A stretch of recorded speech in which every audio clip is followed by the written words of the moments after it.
नमस्ते साथियों। आप स्क्रीन पर देख ही रहे हैं। मैंने कुछ बिंदु लिखे हैं यहाँ और इन बिंदुओं पे हम चर्चा कर लेते हैं।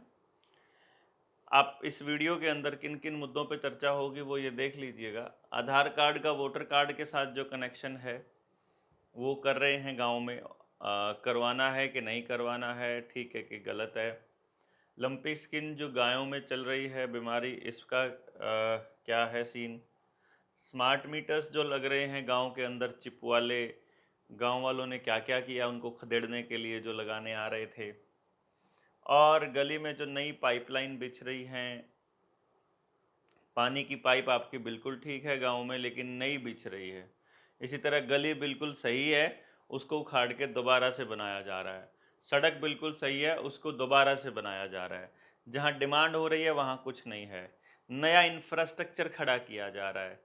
जनता त्रस्त है, उसको कुछ नहीं मिल रहा, ना उसके बच्चों के लिए स्कूल में किताबें आ रही हैं, स्कूल में ट्रांसफ़र्स नहीं हो रहे हैं, इधर से स्कूल बंद हो रहे हैं, लगातार बंद हो रहे हैं। और बंद होने के इस प्रोग्राम को पूरा सरकार जो है वो चलाए हुए है।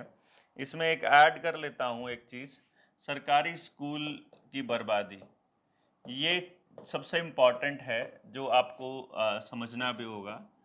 सरकारी स्कूलों की तालाबंदी, जैसे आपकी घर की, आपके गांव की, आपके शहर की, आपके देश की तालाबंदी हुई थी, ऐसे ही सरकारी स्कूलों की तालाबंदी अभी जारी है। इस पे भी, मुद्दे पे भी हम बात कर लेंगे। और जो सोनीपत के सीएमओ का फरमान है कि बच्चा आपका हो बेशक, लेकिन अगर आपने उनके हिसाब से सारे टीके नहीं लगवाए तो तुम्हारे को छुट्टी नहीं मिलेगी। आप समझदार हैं बड़े, इसका मतलब समझ लीजिए कि आपको अगर बच्चा नॉर्मल डिलीवरी से करवाना है तो आपको इजाज़त नहीं मिलेगी। आपको बच्चे का बीमार है, आप कह रहे हो इसके कान में दर्द है, तो वो ये कहेंगे नहीं, पहले तुम्हें हमारे वाले सारे इंजेक्शंस लगवाने पड़ेंगे जो तुम्हें हम कह रहे हैं तुमको स्वस्थ रखने के लिए। कितने लोग स्वस्थ हैं पिछले 2 साल में? वो सब लगने के बाद वो आप सब जानते हैं। बच्चा बेशक आपका होगा, लेकिन निर्णय वो करेंगे। कौन लोग? जो डब्ल्यूएचओ की पढ़ाई करके आते हैं। डब्ल्यूएचओ किस, कौन, कहाँ से पैसा आता है डब्ल्यूएचओ के पास? अरे, उनकी तो फंडिंग देने वाले सबसे ज़्यादा यही तो हैं, वर्ल्ड इकोनॉमिक फोरम वाले। अपने Bill Gates, Rothschild, Rockefeller, World Bank को जो पैसा देते हैं, यूनाइटेड नेशंस को जो पैसा देते हैं।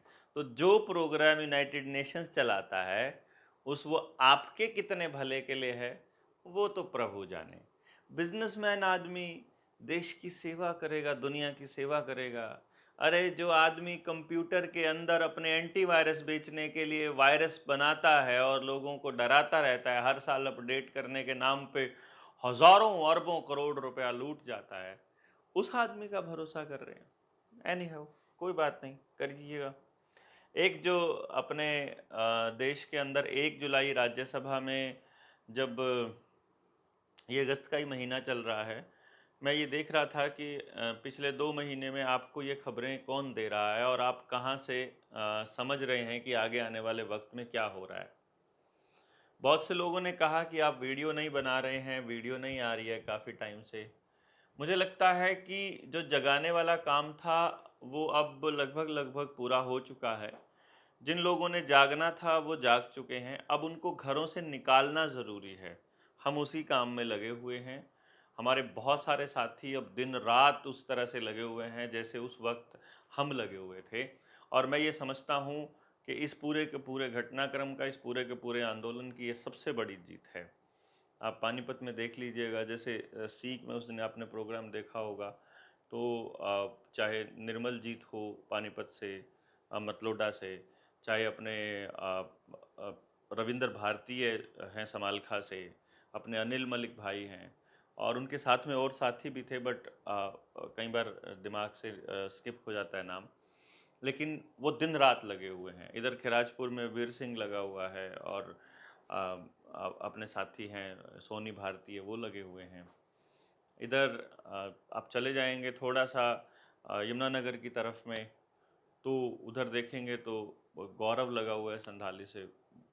इधर अमरिंदर लगा हुआ है अम्बाला में, अपने सुरेंद्र वर्मा लगे हुए हैं, आशु लगा हुआ है अम्बाला में।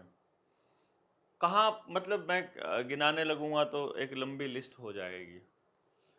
कुछ साथियों से मतलब रिक्वेस्ट भी है, जैसे कुछ साथी ऐसे हैं जो अपना सारा काम छोड़कर जहाँ भी आंदोलन हो रहा है वो वहीं दौड़ पड़ते हैं।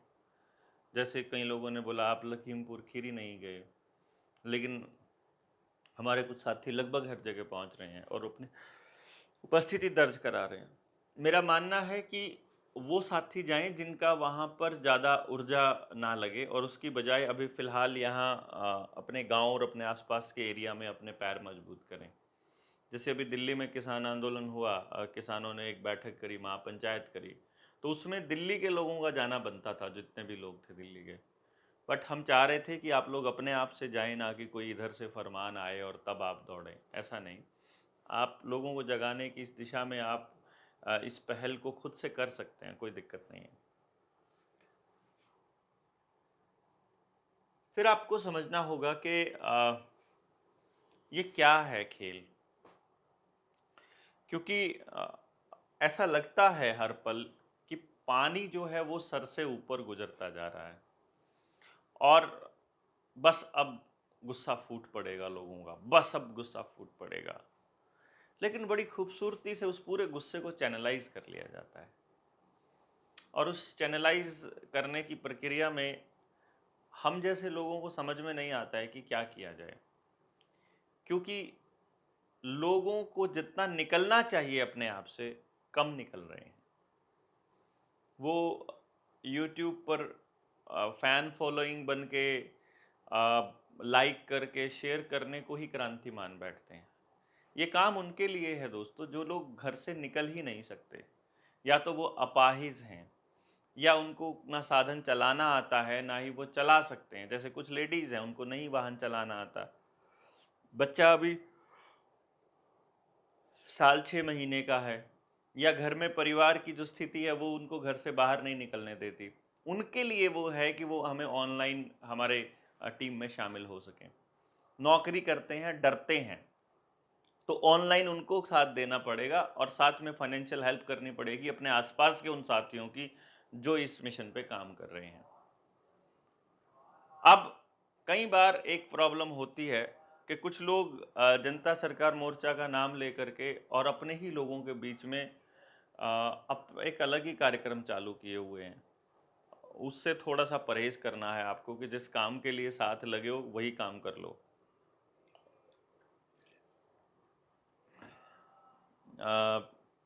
मैसेज आता है कि उसने ऐसा किया, उसने ऐसा कहा, फिर हम उन्हें कहना पड़ता है कि फोकस हमारा क्या है, समाज को जगाने पे हमारा फोकस है। अभी जैसे पलवल के केस में हुआ, तो पलवल में राज भाई ने मैसेज किया कि आम आदमी पार्टी जो है उसके कुछ साथी, आम आदमी पार्टी का एक नेता है, वो बच्चों के जो ज़बरदस्ती स्कूलों के अंदर ज़बरदस्ती की जा रही है बच्चों के साथ लगाने के लिए, हाँ वो वहाँ प्रदर्शन के लिए जा रहे हैं, तो हमें उनका साथ देना चाहिए कि नहीं देना चाहिए। हमने उनको स्पष्ट कहा आपको साथ देना चाहिए, आप हर उस आदमी का साथ दीजिए जो अपने मिशन की लड़ाई लड़ रहा है, लेकिन उस नेता से ये जरूर पूछना है कि तुम्हारा अरविंद केजरीवाल दिल्ली के अंदर तो जबरदस्ती कर रहा है, वही केजरीवाल दिल्ली में तो दोबारा से 500 रुपए लेने शुरू कर चुका है, वही इसमें पंजाब के अंदर जबरदस्ती कर रहा है लोगों के साथ, तो इसका मतलब तो तुम्हारी गुंडागर्दी जारी रहेगी है हरियाणा में भी। इधर मतलब बड़े बड़े बोर्ड लगा रखे हैं ब्रांड बनाने के लिए। भाई अकेला केजरीवाल कहाँ जाएगा? यहाँ केजरीवाल के नाम पे भगवंत मान को बिठा दिया, उधर केजरीवाल के नाम पे किसी और को बिठा देंगे। इसी तरह से तो नाश हुआ था, सत्यानाश हुआ था देश का, कि एक मोगली के नाम पे गधे चुन लिए यहाँ पर। यही काम दोबारा से आम आदमी पार्टी के लिए करने जा रहे हो, यही काम फिर कांग्रेस में करने जा रहे हो राहुल गांधी के लिए। मतलब आपको नेता पहले चूज करना है, मुद्दे बाद में चूज करने हैं। मुद्दे पहले चूज किए जाते हैं। उन मुद्दों पे जो आदमी काम कर रहा है, उन पे जो सोच रहा है, उन पे जो बोल रहा है, वो आदमी बाद में चुना जाता है। लोगों को समझाना है ये बात कि लड़ाई मुद्दों पे लड़िए, आदमी पे मत लड़िए। क्योंकि एक आदमी मैनेज करना पड़ेगा आम आदमी पार्टी का, तो उसके बाद बाकी सारे पपेट हैं, क्योंकि उनको टिकट चाहिए। या एक आदमी मैनेज करना पड़ेगा भाजपा से, एक आदमी मैनेज करना पड़ेगा चाहे सपा हो, चाहे बसपा हो, चाहे शिवसेना हो, चाहे कांग्रेस हो, चाहे बीजेपी, कोई भी हो, एक ही सबका यही काम है। अपने यहाँ पे देख लो, इनेलो यही काम कर रही है, जेजेपी है यही काम कर रही है।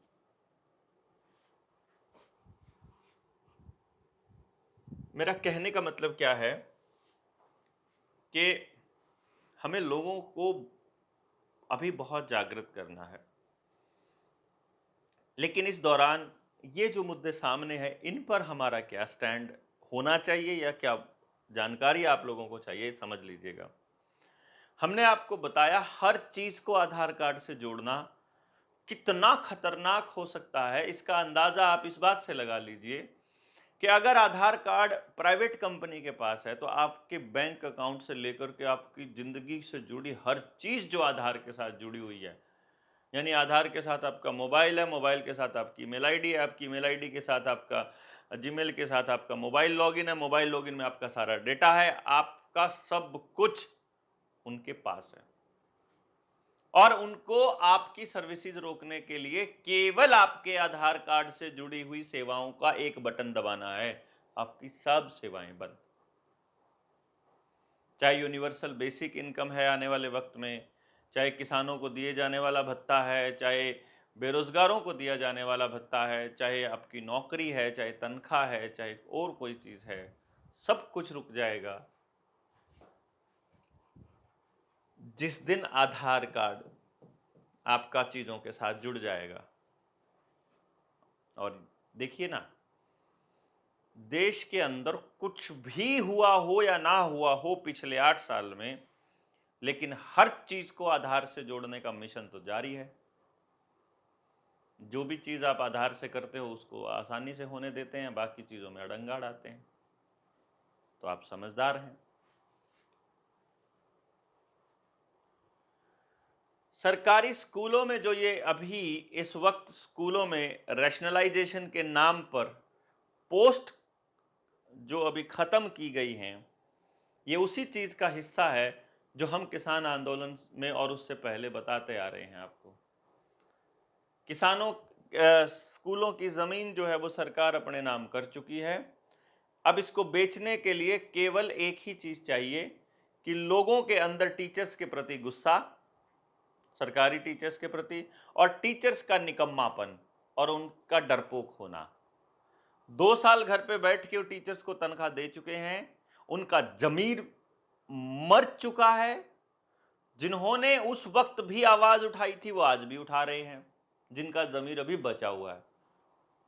और बताइए, यूनियंस को इन लोगों ने काबू किया हुआ है, मोस्टली कम्युनिस्टों की यूनियन है, और उनके मुद्दे जो हैं वो कभी न्यू वर्ल्ड ऑर्डर पर नहीं बोलेंगे।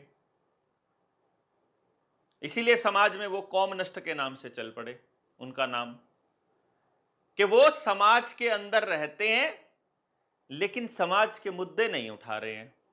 उठा रहे हैं लेकिन उनको झंडा ज्यादा प्रिय है मुद्दे से ज्यादा, और उनसे बहस करवा लो जितनी मर्जी। सारी की सारी यूनियंस पे कब्जा करके उसके बाद में उन यूनियंस से कुछ होने भी नहीं दिया और खुद भी नहीं किया और करने भी नहीं दिया, क्योंकि वो तर्कशील तो हैं ही, भाषण तो उनको देने आते ही हैं, तो उनको दूसरों की झंडियां तो उखाड़नी आती हैं और फिर खुश होते हैं। इस चक्कर में समाज का कितना नुकसान होता है वो ये नहीं समझ पाते हैं। तो टीचर्स की तो यूनियन बोलेगी नहीं, गांव वाले क्यों बोलेंगे? क्योंकि उनके बच्चे वहां पढ़ते नहीं है। जो गरीब है उनको मालूम नहीं है, कोई लीडर नहीं, कोई लीडरशिप नहीं, कोई पता नहीं, कुछ मुद्दे का मालूम नहीं। लेकिन चाहे चिराग योजना हो, चाहे इसके जैसी ये रैशनलाइजेशन हो, इनका मकसद है स्कूल को किसी भी तरह प्राइवेट इंस्टीट्यूशंस के हाथ में देना। करार लगभग लगभग हो चुका है। ये बड़ी बड़ी कंपनियों को खरीद रहा रिलायंस। आपको मालूम नहीं है, लेकिन एक सर्विस प्रोवाइड करने वाली कंपनियां हैं, जैसे जस्ट डायल है, उसको रिलायंस खरीद चुका है, बाइजू को भी खरीद चुका है। तो यानी कि अब एजुकेशन सेक्टर के अंदर आ रहे हैं अंबानी बाबा। और एजुकेशन सेक्टर में आने का मतलब ये है कि जिस तरह से एयरटेल वाले भारती फाउंडेशन के नाम से फाउंडेशन चला के और वो सरकारी स्कूलों पे कब्जा करना चाह रहे थे, वो नहीं चल पाया उस वक्त, तो अब अंबानी के जरिए होगा। बड़े बड़े इतने बड़े बड़े टीवी जो हैं वो आ गए हैं, स्मार्ट बोर्ड आ गए हैं स्कूलों के अंदर। वो कोई आप सोच रहे हो वो उस गरीब बच्चों के लिए है? ये तो आपका वहम है। पढ़ाई का हक सबको नहीं रहने वाला है, प्राइवेट स्कूल हो चाहे सरकारी हो। प्राइवेट भी सारे के सारे आप देखेंगे लगभग लगभग बिकने के कगार पर हैं, उनसे उनकी किस्तें नहीं दी जा रही हैं, तो कोई भी जाके खरीद लो, वो बस भाग के देने को तैयार है। तो केवल बड़े ब्रांड्स रह जाएंगे, और बड़े ब्रांड्स की कितनी फीस होगी फिर देख लीजिएगा। सरकारी नाम की कोई चीज़ होगी नहीं अगर, तो आपके बच्चों के लिए रास्ता प्राइवेट वाले तो अपनी मुंह मांगी फीस पर देंगे। तो आपके सारे रास्ते बंद होने की कगार पर है। आप देख लीजिएगा कि वो रास्ते आप अपने बच्चों के लिए कंटिन्यू रखना चाहते हैं कि नहीं। अब इस पे तो आपको खड़ा होना ही होगा। अगर आपको ये नहीं मालूम है कि ये लड़ाई कैसे लड़ी जाएगी, टीचर्स यूनियंस को सबसे पहले दुत्कारना शुरू करना पड़ेगा, टीचर्स को बैन करना पड़ेगा। जब उनको पता चलेगा कि नौकरी और उनकी सैलरी तब मिलेगी जब वो स्कूल के अंदर पूरी तरह से वहां पूरा स्कूल हो, पूरे स्कूल में। मतलब आपको ये समझना पड़ेगा, सरकार का स्कूल बंद करने की, इस प्रोपेगेंडा को खत्म करने का एक ही तरीका है। एक तो गांव बैठ के चर्चा करें और अपने सभी बच्चों का एडमिशन गांव से बाहर ना कराए, गांव में कर दे। गांव के अंदर ही पढ़े लिखे बहुत युवा हैं। अगर आप अपने आप से अपने लेवल पर भी सर्च करोगे, नहीं तो आपको जनता सरकार मोर्चा मदद कर देगा, टीचर्स ट्रेंड भी कर देगा, टीचर ट्रेनिंग प्रोग्राम भी कर देगा, और उसके बाद वहां पर आपको मदद भी कर देगा। अपने गांव में उन टीचर्स को ले आओ जो पास के प्राइवेट स्कूल में पढ़ा रहे हैं, गांव इकट्ठा होकर के। सरकारी टीचर जितने बैठे हुए हैं, अगर वो आंदोलन में आपके साथ ना आए तो उनको गांव में घुसने नहीं देना। अगर वो आपके साथ ना बैठे उस आंदोलन के अंदर, वो अगर डरते हैं नौकरी जाने से, तो उनको नौकरी करने ही नहीं देनी। समाज का वो तबका जिसके ऊपर समाज को भरोसा है कि वो ज्ञानवान है, वो बर्बाद होने दे रहा है और अपने लोगों को जगा नहीं रहा है। यहां तक कि अपनी नौकरी बचाने के लिए, अपनी खाल बचाने के लिए, अपने अधिकारियों की नजरों में अच्छा बनने के लिए उन्होंने उन बच्चों को भी जबरदस्ती किया। ऐसे टीचर्स जो है ना, ये हैं प्रताड़ना के अधिकारी। इनके तो खिंचाई होनी जरूरी है, इसके बिना काम चलेगा नहीं। नहीं तो टीचर्स जो है ना घर पे बैठे रहेंगे, ऐसे नहीं बोलेंगे। जिन जिन गांवों में स्कूलों में ताले जड़ने का प्रोग्राम रचा हुआ है कि वो जब तक पूरी पोस्ट नहीं होगी तब तक ताला यूं ही रहेगा, आप ये समझिए, आप अपने बच्चों की पढ़ाई आपको जारी रखनी पड़ेगी। तो आपको क्या करना है कि अपने बच्चों को पढ़ाइए अंदर स्कूल के अंदर, लेकिन सरकारी टीचर को घुसने मत दीजिए। और सरकारी अपने बच्चों को कंटिन्यू रखिए, अपने गांव को, पूरे गांव को वहीं पढ़ाइए, और सरकारी टीचर्स को निकालिए, खदेड़िए वहां से कि तुम्हारे जरूरत नहीं है, हम पढ़ा लेंगे, हम उससे आधी तनख्वाह में पढ़ा लेंगे। नहीं तो तुम्हारा बच्चा यहां पढ़ना चाहिए जहां तुम पढ़ाते हो। आसान पड़ता है यार, अपने बच्चे को उठा के ले आओ अपने साथ में। पूरे के पूरे तंत्र को बर्बाद करने में इस तबके का, मैं इस तबके से बिलोंग करता हूं और मैं जिम्मेदारी के साथ कह रहा हूं ये बात, हमारा बहुत बड़ा हाथ है इसको बर्बाद करने में, क्योंकि मुखर होकर बोल नहीं रहे। क्या कहते हैं, सस्पेंड हो जाएंगे, कार्रवाई हो जाएगी, वो लोन ले रखे हैं। अरे लोन ही नहीं भरेंगे भाई। अगर आप लोग इकट्ठे हो जाएंगे तो अभी किसानों के लोन माफ होंगे, बिजली के बिल सारे माफ होंगे जो ये फालतू फालतू आ रहे हैं। सब कुछ, सब पे कांटा लगेगा। और जितने ये प्राइवेट इंस्टीट्यूशन बेच, जिस सरकारी इंस्टीट्यूशन बेच रहे हैं ना, जितने सरकारी संस्थान, सारे वापस लेंगे हम। ऐसे थोड़ी ना, हमारे बच्चों के लिए हैं ये, समाज के बनाए हुए हैं, और उद्योगपतियों को पकड़ा देंगे। उद्योगपति भी तो जो उसको चलाने के लिए काम करता है वो यहीं से लोग उठाता है, तो वो लोग वहां पे सरकारी तंत्र में नहीं काम कर सकते क्या? और अगर नहीं करते तो उनकी, ये कर्मचारी की गलती नहीं है, गलती है अधिकारी की। जिम्मेदारी नहीं तय करते आप लोग।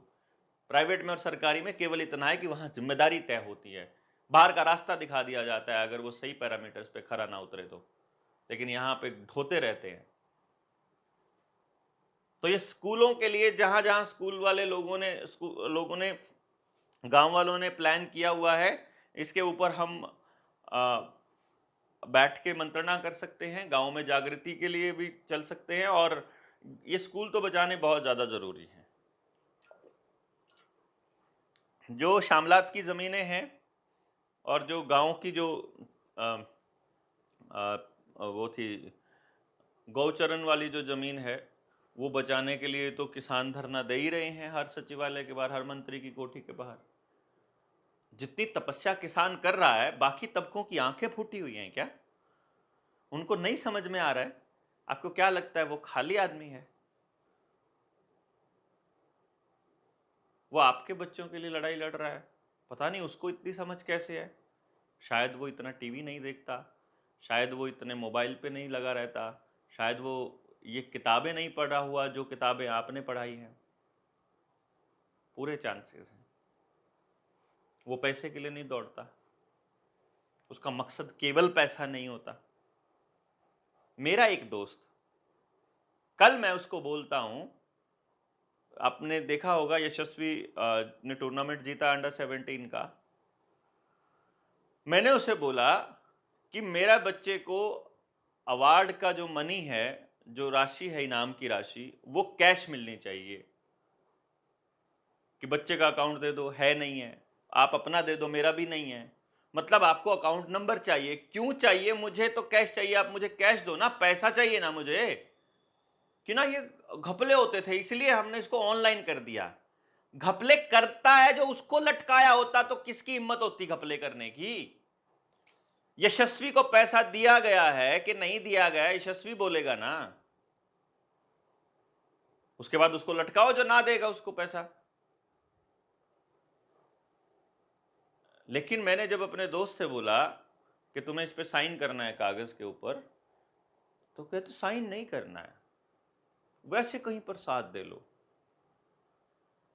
मुझे बोलता है ये ना, तुम्हें जो राजनीति करनी है वो राजनीति करो, लेकिन अपने बच्चों को मत घुसाओ। अरे भले मानस, इन बच्चों के लिए ही चल रहा है। ये राजनीति नहीं होती, ये समाज नीति है, जहां समाज को ये बताना होता है कि भाई ये चीज गलत हो रही है। मैंने उस एसडीएम को बोला जो डायरेक्टर है यहाँ स्पोर्ट्स का, कि भाई मेरे बच्चे को, हमें जो है वो कैश चाहिए। तो वो ये बोलते हैं आपका मोटिव क्या है इसके पीछे? यार मुझे कैश चाहिए बस। अब इसको ये कहते हैं कि कोई मोटिव है, क्योंकि वो भी वही से ट्रेनिंग करके आया, वो भी यही किताबें पढ़ के आया, रट्टे के अलावा उसने भी कुछ नहीं किया है। तो उसको कहां से समझ में आ जाए? उसको पूरा दिन सरकार की तारीमदारी में ही लगाता है। वो तो उस तामीरदारी से निकलेगा तो कुछ बात बनेगी। एनी हाउ, ये बचाना बहुत ज़रूरी है। आधार और वोटर का जो कनेक्शन है, ये वोटर कार्ड का जो कनेक्शन है, ये आपको समझ में आए तब तक देर ना हो जाए। इसलिए जितने बीएलओस की ड्यूटी लगी हुई है ना, उनको वहां से खदेड़ना चालू कर दो। ये बीएलओ कौन है? टीचर्स। और ये टीचर्स स्कूल बचाने के लिए नहीं लड़ रहे हैं, लेकिन उन अधिकारियों के फरमान इंप्लीमेंट करने के लिए लड़ रहे हैं। इनको भगा दीजिए सबसे पहले तो। वोटर, वो आपके वोट की ताकत जब आधार से जुड़ जाएगी तब होगी। ये खेल क्या चल रहा है मालूम है? सीएए और एनआरसी आ रहा है। अगर आपने वो नहीं लगवाया होगा और आपने वो सर्टिफिकेट नहीं दिखाया होगा, वो कौन है?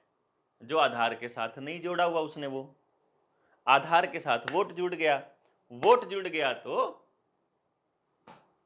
अब उसके बाद में अगर इस देश के नागरिक हो तो वो लगवाओ, वो लगवाया नहीं तो नागरिक नहीं माना जाएगा, नागरिक नहीं माना जाएगा तो शरणार्थियों की तरह वो जो सीएए और एनआरसी के नाम पर जो डिटेंशन सेंटर बने हुए हैं ना, वहां ठोका जाएगा आपको। वो डिटेंशन सेंटर के लिए तैयार हो रहा है ये खेल। अब ये इतनी आगे की बात है, शायद आपको ये इसलिए लगे क्योंकि सरकार क्या कहेगी, फर्जी वोटर्स हैं, फर्जी वोटर सरकार के ही बनाए हुए हैं। बीजेपी सबसे ज़्यादा फर्जी वोटर बनाती है। दूसरी बात, हम जैसे लोग जो आधार कार्ड को वोटर कार्ड के साथ अटैच नहीं करवा रहे हैं, उनकी वोट की मान्यता ही नहीं होगी, उनको वोट ही करने नहीं दिया जाएगा। वोट करने नहीं दिया जाएगा तो हमारे वोट की वैल्यू ही नहीं, वोट की वैल्यू नहीं तो आप अपना पक्ष नहीं रख सकते। और आधार के साथ चीज़ें जुड़ी तो आपको गुलामी करनी पड़ेगी। इंफ्रास्ट्रक्चर पे सारा फोकस इसीलिए तो कर रहे हैं ये, इसीलिए तो ये स्कूल नहीं बचा रहे हैं। उधर तो वो इसलिए बंद कर रहे हैं डिपार्टमेंट की सरकार के पास पैसे नहीं है, और इधर बड़े बड़े रोड बन रहे हैं, उन पे बड़े बड़े सीसीटीवी कैमरास बन रहे हैं, बड़े बड़े। आपको मालूम है कितना बड़ा डेटा सेंटर तैयार किया जा रहा है? लाखों एकड़ जमीन के अंदर नोएडा में डेटा सेंटर तैयार हो रहा है। आप तो बड़ी छोटी सी चीज समझ रहे हैं ये सीसीटीवी कैमरा, ये ऐसे ही थोड़ी चालू हो जाएंगे। ये जब इनको कनेक्ट करेंगे 5G के साथ तब देखिएगा तांडव। आने वाले वक्त में जब ये दूसरे कोई और वेरिएंट आ गया उसके नाम पर, एक तो पिछले वालों का साइड इफेक्ट और एक अगले वालों से साइड इफेक्ट, लेकिन बताएंगे कोई और नया आया है वेरिएंट, और चलते चलते चलते चलते गिरने वाले हैं लोग। और ये आपको इसलिए बता रहे हैं कि जो ये 3+2G के टावर्स लग रहे हैं ना, इनको उखाड़ना होगा इन्हीं की तरह, जैसे इनको खदेड़ना होगा। खिराजपुर गांव में बहुत अच्छा काम किया उन्होंने। एक तो जो गांव के अंदर स्मार्ट मीटर लगाने के लिए आए थे, चिप वाले मीटर्स लगाने के लिए, उनको खदेड़ दिया, घुसना ही नहीं है किसी ने, पूरे गांव ने मिलके। गली में गली उखाड़ रखी थी नई पाइपलाइन के लिए, जिसके कनेक्शंस आधार से जोड़ रहे थे, नहीं चाहिए भाई तुम्हारी, भागो, हम अपना पानी का इंतज़ाम अपने आप करेंगे। फिर उसके बाद इसमें नई टाइलें लग रही हैं जहाँ जहाँ, कुछ लोग उसका विरोध कर रहे हैं कि जब हमारी सड़क सही है इसको क्यों उखाड़ा जा रहा है। अगर कहीं उखाड़ने लगे तो गांव, वहाँ के आसपास के जो जागरूक लोग हैं वो पूछें आकर वहाँ कि भाई क्यों कर रहे हो, ये पूछना चाहिए। फिर ये इस पे भी कई लोगों के सवाल हैं, लंपी स्किन पे।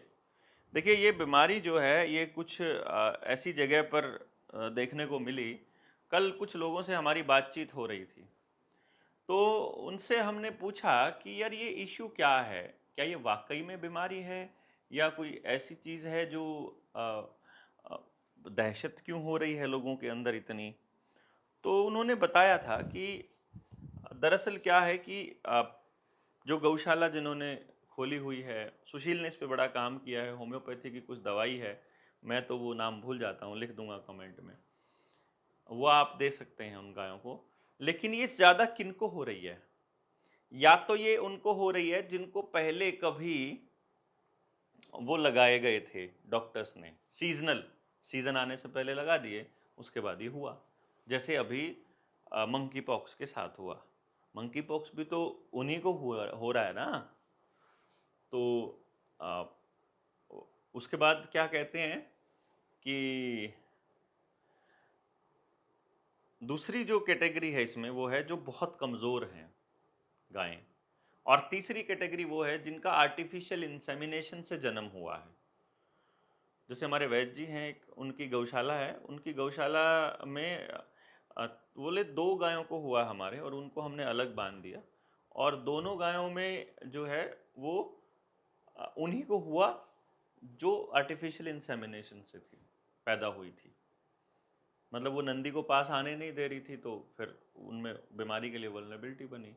तो इसका मतलब कहीं ना कहीं बीज में गड़बड़ है। और संक्रमण की बात हुई, जैसे सुशील की गौशाला है, सुशील की गौशाला में भी हुआ कई गऊओं को, तो वहाँ पर भी यही हुआ कि अब उसकी गौशाला में तो कहीं से आना जाना किसी का होता ही नहीं है, तो अगर ये संक्रमण की होती तो फिर उसकी गौशाला में क्यों होता। तो वो होम्योपैथी से ही आराम हो गया, ठीक हो गई। लेकिन वो वही थी जो या तो कमज़ोर हैं बेहद, या फिर नई थी जैसे बाहर से आई थी, या फिर जो आर्टिफिशियल इंसेमिनेशन से पैदा हुई थी, ये उन्हीं को हो रहा है। और होम्योपैथी से आराम हो रहा है। हालांकि जो ये लगाने के लिए आ रहे हैं, इस पे हमें तो भरोसा नहीं है भाई। बाकी आप देखिए, इसमें मतलब मैं क्रिस्टल क्लियर है कि अगर मेरी गौशाला होती तो हम नहीं लगवाते, और हमारे साथियों की जिनकी थी उन्होंने नहीं लगवाया, होम्योपैथी से ही इलाज कर रहे हैं और उससे हो रहा है आराम, सीधी सी बात है।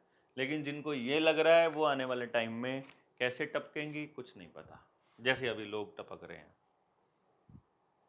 बाकी एक चीज़ है, सोनीपत के उस फरमान के बारे में भी आप लोगों को पता ही लगा होगा कि बच्चा बेशक आपका है, आपने पैदा किया है, आप ही पालोगे उसको, आप ही सारे खर्चे करोगे, लेकिन इलाज उनके हिसाब से करवाना पड़ेगा। ये सीएमओ का फरमान है, वो आपने चिट्ठी देखी होगी ना।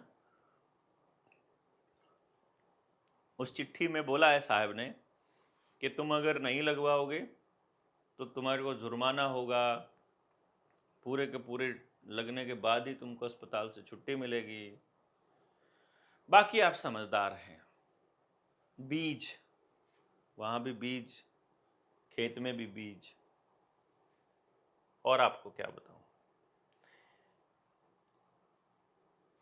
बहुत बड़ी एक बात, पता नहीं हमारे को राज्यसभा में बताई, पार्लियामेंट में, जो मनसुख मांडवीय हमारे यूनियन जो केंद्र के जो स्वास्थ्य मंत्री है, उन्होंने कि अभी अभी हमारे को वर्ल्ड बैंक ने कर्जा दिया है 13,834.54 करोड़ का। ये 1 जुलाई को अभी राज्यसभा में बताया हमारे मनसुख मांडवीय साहब ने। 1.75 बिलियन डॉलर्स का कर्जा। हाँ, सोचे कर्जा दिया, इस कर्जे पे पूरी सीरीज चलाएंगे हम, आपको बताएंगे ये कर्जा कैसे दिया जाता है, क्यों दिया जाता है, और इस कर्जे का खेल आपको, ये किस लिए दिया जा रहा है। आपका इलाज करने के लिए नहीं दिया जा रहा, आपके लिए दवाइयाँ नहीं दी जा रही, आपका स्कूल नहीं बन रहे, आपका कुछ नहीं बन रहा। केवल और केवल ये जो PMABHIM ए भीम जो स्कीम है, ए भीम स्कीम तो पता होगा ना, ये प्रधानमंत्री आयुष्मान भारत हेल्थ इंफ्रास्ट्रक्चर जो मेंटेनेंस है, ये गेम वो चल रहा है। तो इसमें मैं आपको अभी देख रहा था, एम मतलब मिशन, सॉरी। अब ये हेल्थ के इंफ्रास्ट्रक्चर का मिशन के लिए ये पैसा मिला, उसमें भी ये पैसा, जैसे इन्होंने स्कीम चलाई कि कुछ लोगों को तो ये इलाज कराएंगे। हिमाचल में चुनाव हैं तो इन्होंने अभी किया वहाँ के 3 लाख तक का जो है इस आयुष्मान भारत वाली योजना में। लेकिन आयुष्मान भारत में भी कब, जब वो आधार के साथ जुड़ा होगा। आधार के साथ जुड़ा होगा मतलब उस सर्टिफिकेट के साथ भी जुड़ा होगा। अब ये उसके साथ भी मैंडेटरी करेंगे, तो इलाज कब होगा, जब ये लगवाया होगा। यूनिवर्सल बेसिक इनकम मिलेगी जब ये लगवा। किसान को पैसा कब मिलेगा, जब ये लगा। बीमा कब होगा, कब पैसे मिलेंगे, जब ये लगवाए होंगे। सारी कंडीशनों पे यही चलेगा। बाकी आप समझदार हैं। ट्रांसफॉर्मिंग PHSPP प्लस EHSDP, ये मैं क्यों लिख रहा हूं प्लस, मैंने ऐसे क्यों लिखा हुआ है, एक्चुअली ये जो पैसा है ये इस काम के लिए मिला है। इसमें कॉम्प्लीमेंट्री 2 चीजों के लिए मिला है, ये 2 कॉम्प्लीमेंट्री, यानी ये नहीं होगा तो ये होगा, सॉरी, इसके अगर ये नहीं किया तो इस पे भी नहीं लगा सकते, और इस पे नहीं किया तो ये भी नहीं लगा सकते। ये दोनों क्या क्या है ये मैं बता रहा हूँ। PHSPP है public health system and pandemic preparedness programme. Pandemic preparedness programme. आपको दिमाग पूरा खोलकर चलना है। महामारी के लिए तैयारी करने के प्रोग्राम के लिए इंफ्रास्ट्रक्चर्स बनाने हैं और उसमें पॉइंट ऑफ एंट्रीज बढ़ानी है। पॉइंट ऑफ एंट्रीज का मतलब क्या है? हर गांव के अंदर एक PHC, CHC, आयुष्मान भारत का एक केंद्र खोलना है। समझ रहे हैं? जहां जहां PHC, CHC नहीं है वहां पे खोलिए। और इसमें सबसे बढ़िया काम गुलामों की तरह जो बेस्ट काम कर रहा है वो अरविंद केजरीवाल कर रहा है। मोहल्ला क्लिनिक वाला गेम और जो ये अस्पताल पंजाब में शुरू किया इसने बड़े चमकाने शुरू कर दिए हैं। सारे बुजुर्ग वहीं आ जाते हैं और लगाओ अगली, वहां से प्रेशराइज होना शुरू होंगे क्योंकि डॉक्टर साहब बड़े सियाने हैं। Enhanced health services and delivery system, इसके अंदर जो सबसे बड़ा, जब मैंने इसको पढ़ा था तो इसमें जो मुझे सबसे बड़ा वर्ड मिला था वो ये था कि सर्वेलेंस सिस्टम भी तैयार इसी के अंदर आता है। तो इसका यानी जो आपकी जो महामारी पे जो कंट्रोल करना है और उससे रिलेटेड जो कार्यक्रम है उसका सर्वेलेंस मतलब आप एक स्टेट से दूसरे स्टेट जा रहे हो तो उसका रिकॉर्ड, वो चाहे ऐप डेवलप करके, चाहे रजिस्टरों में एंट्री करके, चाहे आप अप्लाई करके, ऑनलाइन अप्लाई करोगे तो आपको एंट्री मिलेगी, वो सब इस गेम का हिस्सा है। हेल्थ सर्विसेज की डिलीवरी यानी आपके घर में किस टाइम पहुंच जाएगा सामान जब आपको लगाना होगा। इसके अंतर्गत BSL-3 लैब्स हैं, रीजनल रिसर्च प्लेटफॉर्म्स हैं और जोनल इंस्टीट्यूट्स ऑफ वायरोलॉजी हैं। वायरोलॉजी में वायरस पढ़े जाते हैं। अब आप इसमें, मुझे लगता है कि इतना तो समझते ही हैं कि मैंने आपको क्या क्या बता रहा हूँ मैं, लेकिन इसमें सबसे बड़ी बात यह है कि किसी के भरोसे नहीं रहना है।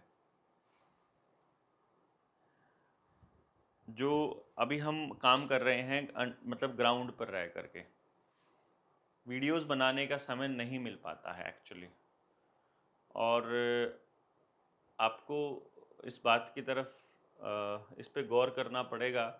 जो फेसबुक पे मेरा पेज है देवेंद्र बल्हारा वाला, उस पेज पे मैं कुछ ना कुछ लिखता रहता हूँ, तो वहाँ से आप मुद्दा उठा सकते हैं। और आपको करना क्या है, मुझे नहीं लगता कि हमें बताने की ज़रूरत है। स्टेट की मीटिंग लगभग तय है 9 अक्टूबर की, और जगह भी लगभग तय है। बहुत से साथी ट्रेनिंग के विषय में पूछते हैं, तो मुझे लगता है कि मंगलवार को ट्रेनिंग के विषय में हमारे को कन्फर्मेशन मिल जाएगी कि हमारी कब हो सकती है, हमें जो जगह कब मिल सकती है ट्रेनिंग के लिए।